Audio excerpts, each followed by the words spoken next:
boa noite, Brasil. Estamos aqui pela Rede Brasil de Televisão com mais um programa Papo Reto. Todas as semanas nós temos convidados mais do que especiais e é isso que vem justificando a qualidade do nosso programa, o aumento exponencial na audiência em todo o Brasil. Porque aqui o nosso programa, o próprio nome já o define, é Papo Reto sem mimimi. Eu tenho hoje um convidado mais do que especial. Ele é economista, é professor numa das mais conceituadas instituições de ensino, principalmente na área da economia no país, que é a Fundação Getúlio Vargas. E vocês vão perceber, nesse momento onde vocês estão vendo na mídia, olha, nós vamos ter reforma tributária, como é que é essa reforma? Vai ter um tal de IVA, vai ter um tal de IBS. Então, ele vai nos orientar aqui, nos ensinar e principalmente esclarecer a população brasileira com o pandemônio que nós temos hoje, que é o sistema tributário brasileiro, com as possibilidades de alterações e se as alterações que estão sendo estudadas pelo Congresso, a tendência delas é melhorar ou não. E eu quero dizer para todo o Brasil também que, a partir desse programa, estará participando na bancada conosco o Vitor Marques. O Vitor Marques é da minha equipe de trabalho desde o início da minha atividade no Senado e um sujeito muito valoroso. Foi líder estudantil na Faculdade de Direito do Mackenzie, é um brasileiro e um patriota extremoso. Hoje é uma peça fundamental na minha equipe de trabalho dentro do setor legislativo, de elaboração de projetos, de pareceres. Então, sempre para a discussão dos temas, a nossa bancada estará sempre presente conosco e atuando e esclarecendo a população, Vitor Marques. E o nosso grande convidado de hoje é o professor Márcio Holland. Professor, eu gostaria de agradecer muito ao senhor, eu sei que seu tempo é precioso, e que nós pudéssemos já, entrando nesse tema da reforma tributária, como é que o senhor vê o panorama do Brasil, a necessidade de se fazer alterações na legislação tributária brasileira e quais devem ser os objetivos que nós devemos buscar pelo Congresso, com o governo federal, e se nós estamos, pelo menos, na direção certa. Bom, muito obrigado, senador Major Olímpio. Prazer muito grande estar aqui, acompanho o seu trabalho, venho acompanhando as discussões que o Major vem realizando no Congresso Nacional, em cima da discussão da reforma tributária, a sua própria emenda parlamentar, de grande peso na discussão. Eu queria parabenizá-lo por esse trabalho tão importante para o país. Agradeço aqui ao Vitor, ao convite. Então, vamos por partes, né, no chamado Papo Reto. A primeira questão que eu colocaria, Major, seria basicamente o seguinte: o Brasil precisa de uma reforma tributária? Eu acho que a resposta de todos é sim. O sistema tributário brasileiro é complexo, o sistema tributário brasileiro tem muitas obrigações acessórias, é dispendioso, tem um contencioso muito grande, tem uma relação muito conflituosa entre os contribuintes e a administração fiscal. Portanto, não tem a menor dúvida de que o sistema tributário brasileiro precisa passar por uma reforma tributária. Então, não há a menor dúvida quanto a isso. O Brasil, nos últimos anos, vem caminhando na direção de fazer importantes reformas e o Major vem fazendo isso e vem acompanhando esse debate com muito afinco.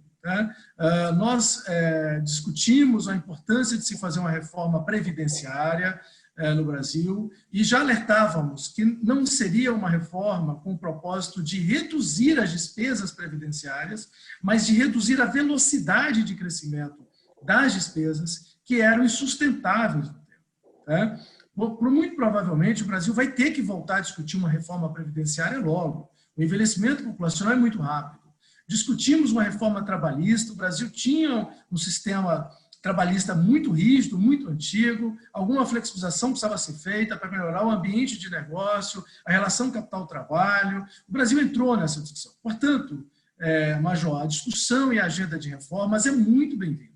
Tá? Isso é muito importante, porque toda vez que você vai criticar uma proposta, a primeira imagem que é transmitida é de que você é contra reformas. Tá? A discussão que se coloca aqui é, na verdade, qual reforma tributária, quando e como.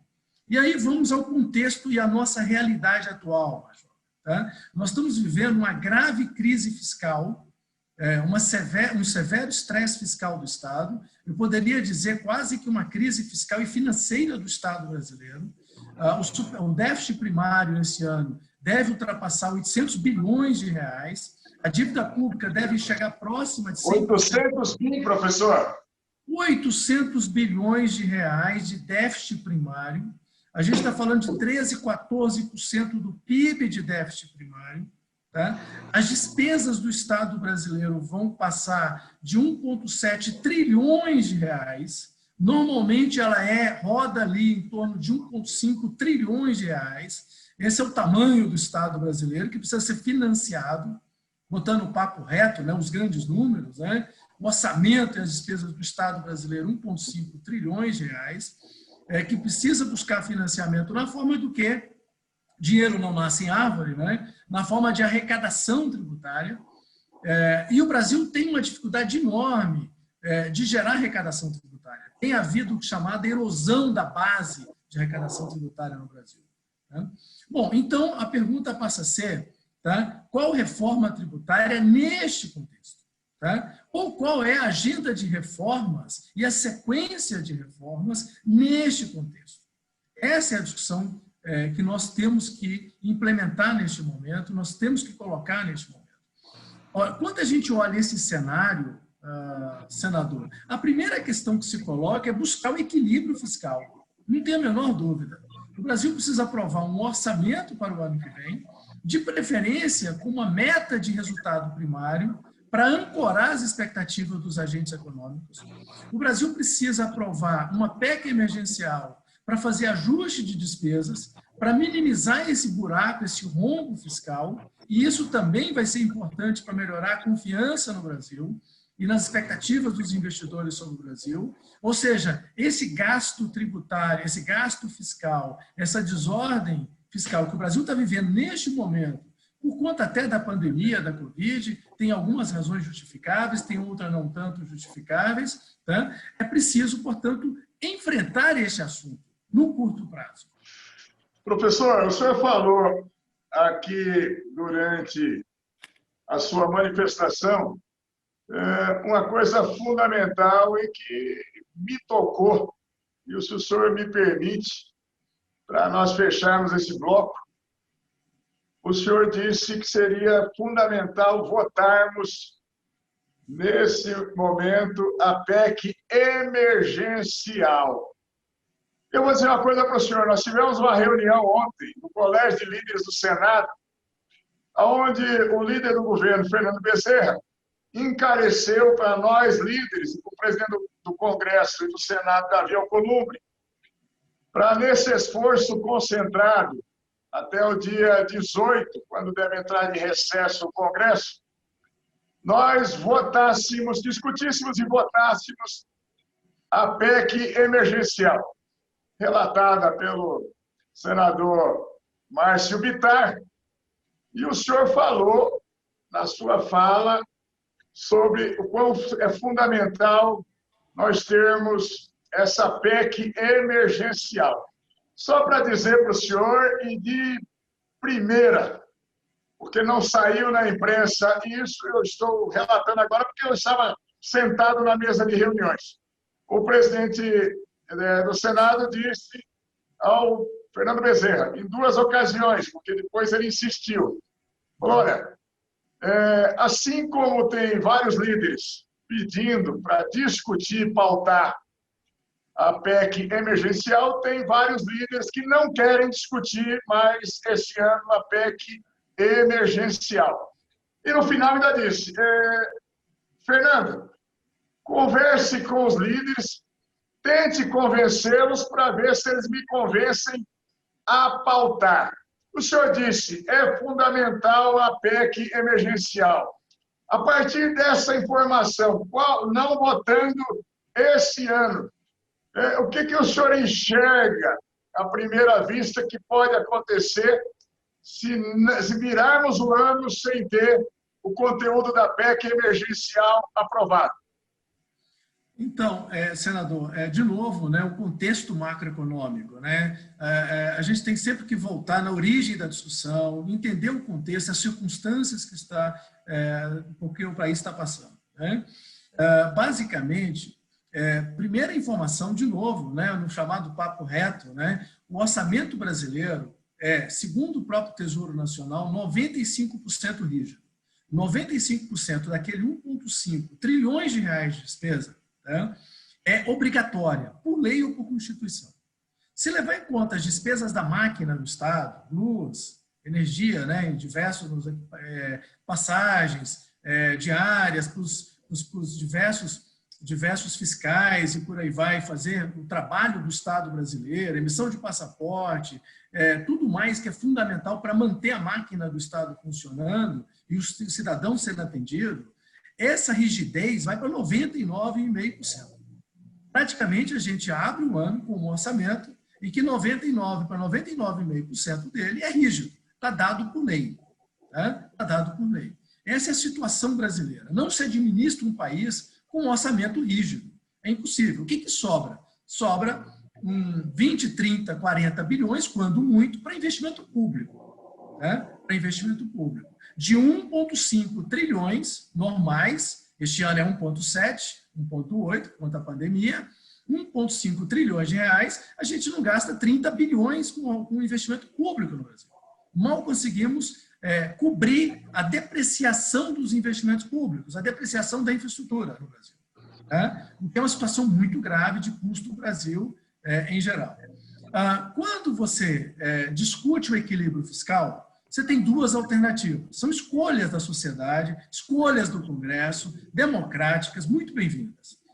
Ou você faz ajuste nas despesas, ou você aumenta tributos. O senador acha que nós temos espaço na situação econômica, de fragilidade econômica brasileira, para aumentar tributos, aumentar a carga tributária dos negócios, dos investimentos e das famílias. É muito difícil. Nós até podemos, senador, ter alguns aumentos de alíquotas de imposto, mas não vai ser grande coisa. A gente vai estar catando moedinhas de 10 centavos no chão. Não é uma coisa tão trivial. Não é aumentando a alíquota de imposto que você aumenta a arrecadação. Você pode aumentar a sonegação. A carga tributária brasileira já é muito alta. Então, o espaço para aumentar a arrecadação, para cobrir o buraco fiscal brasileiro, é muito pequeno.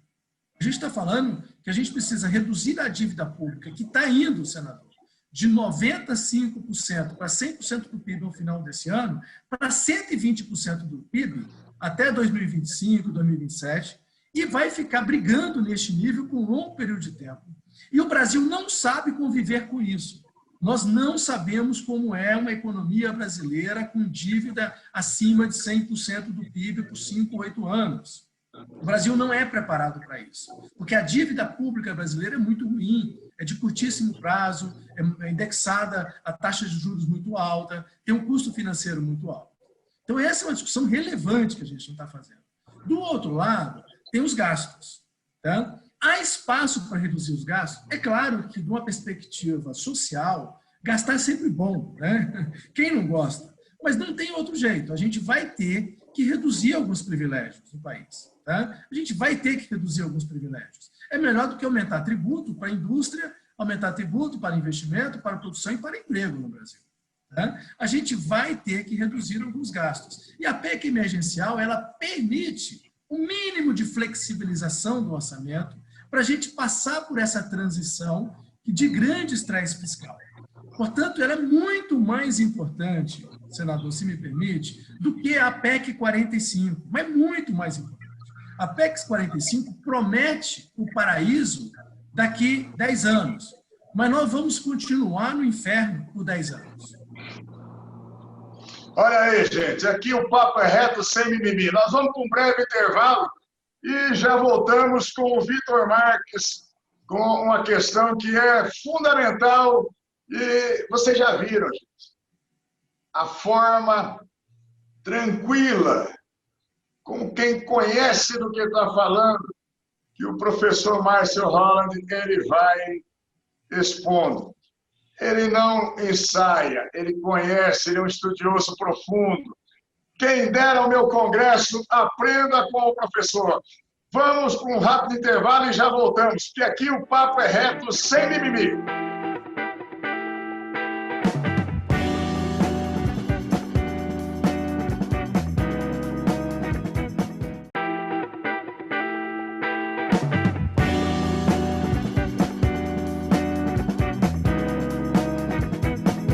Voltando agora do intervalo, professor, o senhor tem alertado na mídia que as promessas de crescimento, tanto da PEC 45 como da PEC 110, não existem. Quais são os reais efeitos se essas PECs forem aprovadas e o efeito direto para a população, para o consumidor final? Teria aumento de carga? Quais seriam os efeitos que a população sentiria direto no bolso? Vitor, excelente pergunta. Os defensores da PEC 45, principalmente eles, vêm falando muito dos seus impactos econômicos da PEC 45, baseada em um estudo que eles próprios contrataram e patrocinaram. Né? E esse estudo, segundo eles, dizem o seguinte: com a aprovação da PEC 45, o Brasil, o PIB brasileiro, o crescimento de longo prazo no Brasil, vai crescer 20% a mais. Né? A produtividade do trabalho vai subir. Vitor e senador, qualquer reforma tributária que aumente a eficiência econômica, tá? Que melhore o ambiente de negócios, que reduza o contencioso, o conflito entre a administração fiscal e os contribuintes, que simplifica o sistema tributário, portanto, aumenta a produtividade e aumenta o crescimento. Qualquer reforma. Tá? Não é a PEC 45. Mas, então, não é uma discussão da PEC 45. Do jeito que está desenhada a PEC 45, ela não promoverá isso. Em hipótese alguma, não tem como. Tá? Não tem como. Por que não tem como? Porque ela mantém toda a estrutura tributária atual por 10 anos. Como é que ela vai aumentar a produtividade, a eficiência econômica e, portanto, o crescimento de longo prazo, se toda a estrutura tributária atual será mantida por 10 anos? Mais do que isso, ela vai trazer maior insegurança jurídica. Né? Em que sentido isso? O senador, se me permite, eu não tenho essa conta, mas é possível fazer, segundo nossos colegas juristas, a PEC 45 movimenta mais de 150 artigos da Constituição Federal Brasileira. É praticamente uma reforma constitucional silenciosa e perigosa. Ela mexe desde o artigo 3º da Constituição, sobre os fundamentos da República, tá? Ela negligencia os fundamentos da República, que é promover o desenvolvimento, a redução das desigualdades social, regional, entre outros. Ela fere de morte o artigo 60 da Constituição, em que ela faz uma reforma tendente a ferir o pacto, ou que aproxime-se de ferir o pacto federativo, vai abrir, portanto, um grande cipoal de debate jurídico no Brasil. A sua aprovação, portanto, colocará uma insegurança jurídica sobre qual sistema tributário o Brasil vai ter. Portanto, ela vai aumentar a ineficiência econômica e a insegurança jurídica. Não tem a menor dúvida. Sem nenhuma melhoria de curto prazo. Tá? Portanto, ela não aumenta a eficiência econômica, não aumenta a produtividade do trabalho e não promove crescimento de longo prazo. E o estudo que se baseia a isso é um estudo frágil, assunto que eu posso voltar a falar de forma sobre a metodologia dele, caso tenha interesse. Um outro ponto importante é sobre a alíquota potencial desse IBS da PEC 45. Tá? Os estudos mostram que essa alíquota do IBS pode chegar a 28%, 30%. O que quer dizer isso? Quer dizer o seguinte, que hoje que a alíquota de equilíbrio, que a gente chama, tá em torno de 25%. Isso quer dizer que daqui 10 anos, 11 anos, nós teremos um imposto sobre bens e serviços na ponta, o IVA, de 25% pelo menos, podendo chegar a 28% ou 30%. Tá? Será o maior IVA do planeta. A média de IVA, Imposto sobre Valor Adicionado, que é o IBS, tá? Nos países da OCDE está em 19,5%. Em países ricos, de renda per capita alta, 40, 50 mil dólares, e o Brasil, a gente está falando de renda per capita de 15, 16 mil dólares, tá? Tem um IBS de média de 19,5%. E o nosso já de largada... No mundo, né? Maior tributação... Maior tributação de consumo no mundo. O que a literatura já fala sobre tributo sobre consumo? Isso é um dado. 100% dos tributaristas concordam com isso, que tributação sobre consumo é regressiva. Em que sentido? Quem gasta mais com o consumo? Quem gasta mais com o consumo é a população que tem uma renda menor. Quanto menor a sua renda, maior a propulsão dela no consumo. Quanto maior esse IBS, maior vai ser o gasto dos mais pobres em consumo. Portanto, mais regressivo será o sistema tributário brasileiro. Então, volto à sua pergunta sobre os impactos, tá?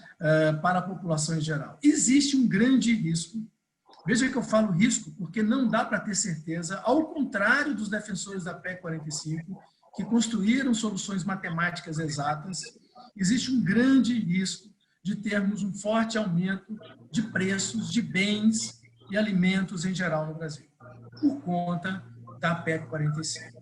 Ela tende a ser inflacionária. E vou dizer por quê. Vou dar vários exemplos. Primeiro exemplo, haverá aumento da carga tributária sobre serviços no Brasil. Serviço de saúde, serviço de transporte, serviço de telecomunicação, serviço de educação em geral. Muitos dizem que serviço é coisa de rico. Mas não se esqueça, senador, que o feijão chega no supermercado por meio de serviços. Para se plantar, produzir e colher o feijão, eu preciso de serviços financeiros, eu preciso de serviços de transporte e de telecomunicação em geral, logística em geral. Portanto, qualquer aumento em serviços significa aumento em preços de alimentos também. Sem falar que a população mais pobre tem que ter acesso a serviços, e por que não? Quanto mais caro, menos acesso, portanto, pior essa sociedade. Tá? O outro exemplo que eu daria, eu vou dar um outro exemplo para você. Hoje, a alíquota de IPI em vários produtos ligados ao agronegócio é zero. Por exemplo, máquinas agrícolas, tratores, caminhões, em geral, tem alíquota IPI zero. É óbvio que esse IPI acabando, vai entrar o IBS e certamente esses produtos terão tributação majorada. Portanto, o custo de produzir do campo vai ser muito maior. É muito comum falar, mas isso dá direito a crédito. Mas esse setor não consegue aproveitar esse crédito. Então não adianta, vai repassar para preço. Tá? Vai repassar para preço. Não se esqueça que caminhão subindo, o custo do frete sobe. Tá? Ou seja, um efeito em cadeia. Efeito em cadeia. Tá? O preço do caminhão vai subir, o frete vai subir, tá? O custo da produção vai subir, o custo de transporte vai subir, portanto, os preços dos alimentos no domicílio, no supermercado e fora do domicílio irão subir também. Portanto, há uma tendência inflacionária dessa PEC 45. Professor, o senhor, com muita propriedade, consegue colocar numa linguagem que a dona de casa, o cidadão que está nos assistindo consegue entender e até se preocupar mais. A PEC 45 ela foi apresentada pela Câmara a partir de um estudo ou de um projeto do Bernard Api. Posteriormente, o Senado apresentou a PEC 110 a partir de um trabalho encabeçado pelo ex-deputado federal Raul. A gente tem visto uma briga de egos, né, maior do que a necessidade técnica. Eu gostaria que o senhor até concluísse. A gente diz, como diz o caipira na minha Venceslau, quando o papo é bom, o tempo avua. Nós ficaríamos horas aqui aprendendo com o senhor, mas qual é o conselho que o professor Márcio Holland daria aos meus 50 senadores e deputados hoje da comissão mista da reforma tributária e a todos os congressistas, 513 deputados federais e 81 senadores, com essa coisa, porque o Raul diz que a PEC 110 dele tem 30 aprimoramentos que melhoram a PEC 45. Como é que o senhor vê, no geral, essas duas PECs e qual é o maior conselho para o Congresso? O senhor como um grande especialista, mas o senhor como um brasileiro. O senhor coloca com a tranquilidade para as pessoas que a pessoa entende no preço do feijão, no preço da cesta básica, no frete do transporte de carga. Qual é o conselho que o professor Márcio Holland dá para o Congresso Nacional nesse momento?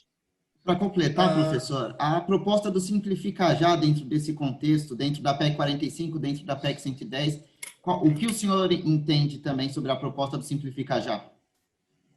Muito bom. Obrigado mais uma vez por a oportunidade, por essa pergunta, senador Vitor. Eu acho assim, eu ao contrário, eu estou até otimista, viu, senador? Eu confio, inclusive, porque tem pessoas como o senhor lá no Congresso, com muita sensatez, muito equilíbrio, tá? E eu tenho certeza que o Congresso tem feito manifestações muito positivas para o Brasil. Eu lembrei da reforma trabalhista, eu lembrei da reforma da Previdência Social. O Congresso tem sido muito aliado da sociedade brasileira, nesse sentido, tá? No sentido de promover crescimento de longo prazo. Então, eu sou muito otimista que o Congresso Nacional vai perceber que não pode fazer uma reforma tributária no assodamento, né? Eu tenho certeza que a melhor proposta de reforma tributária hoje, eu vou usar o jargão, né, é uma simplificação tributária, né? É uma simplificação tributária. Muito na linha das propostas que vem apresentando o pessoal do Simplifica Já. Claro que toda proposta precisa de aperfeiçoamento, precisa de melhoria, precisa de ajustes. Quando a gente ouve juristas propõem alguns ajustes que são muito importantes, porque a tributação está nos detalhes. Detalhe importa muito na tributação, né? Não é um conceito geral de um economista. Eu inclusive, falando contra a minha categoria, tá? O economista ele é muito bom em desenhar o conceito geral da proposta, a ideia geral, tá? Mas o detalhe de uma proposta, a forma de apuração do crédito, entre outras discussões, é algo que é uma redação de bons juristas, tá? De bons juristas. O economista para em algum momento e o jurista continua a partir dali, tá? Outra questão importante que eu avalio, que o Simplifica tem, que é interessante, o Simplifica Já, primeiro, não mexer no Pacto Federativo, tá? Existe uma discussão muito importante hoje sobre a autonomia de estados e municípios que está na Constituição Federal, tá? Eu não imagino uma reforma tributária que faça uma reforma constitucional. Não é uma questão de gostar ou não da Constituição, sabe? É uma questão de respeitar a Constituição que temos, tá? E se tivermos que fazer uma reforma constitucional, vamos abrir os devidos processos, né, de uma reforma constitucional. É isso aí, sensacional. O professor sintetizou um caminho, um facho de luz para o Congresso Nacional. Vitor Marques, meu companheiro de bancada agora e de luta no dia a dia. Professor Márcio Holland, muito obrigado pelo senhor dispor do seu precioso tempo, do seu magnífico conteúdo, mas tenha a certeza, o senhor está ajudando demais o Brasil nesse momento. a sua voz, a sua manifestação, o seu conhecimento, nós vamos levar para todos os congressistas para que os seus ensinamentos possam ser um guia para construirmos algo melhor para o Brasil. Boa noite, Brasil. Boa noite, professor Márcio. Boa noite, Vitor. E até a próxima semana, porque aqui o papo é reto, sem mimimi. Boa noite, Brasil. Boa noite, senador. Prazer grande estar aqui. Boa noite, Vitor. Boa noite.